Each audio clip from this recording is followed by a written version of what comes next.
আগামীকাল পয়লা বৈশাখ, তার পয়লা বাংলার নতুন বর্ষ শুরু হচ্ছে।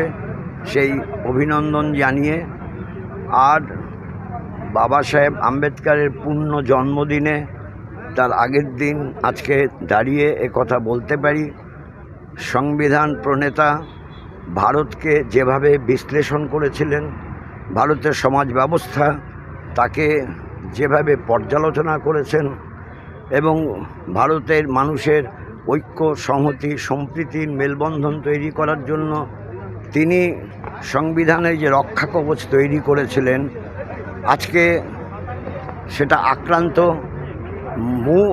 সংবিধানটাই আজকে আক্রান্ত হয়ে যাচ্ছে। এই অবস্থার সামনে দাঁড়িয়ে আমাদের উচিত হবে মানুষে মানুষে বিরোধ করে দেশের উন্নয়ন হয় না, দেশের সুনাম বৃদ্ধি হয় না। দেশকে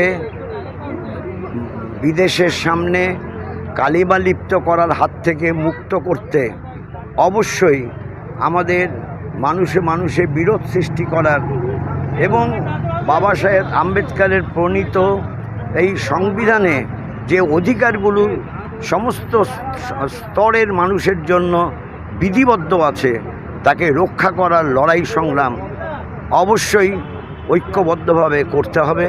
সমস্ত মানুষের এই যে সমাজটাকে একেবারে ছিন্ন ভিন্ন করার লক্ষ্যে মানুষের ঐক্য, যে শ্রমিক হোক, সে কৃষক হোক, যে শ্রম দেয় এবং শ্রমিক এবং কৃষকের শ্রমদানকারী মানুষের বড় অংশ সমাজে অবহেলিত, তারা বঞ্চিত। সেই মানুষ তাদের সামাজিক যে অধিকারগুলো, সেই অধিকারগুলো কেড়ে নেওয়ার জন্য প্রচেষ্টা চলছে। তাদের রুটি রুজির প্রশ্নেও হামলা চলছে।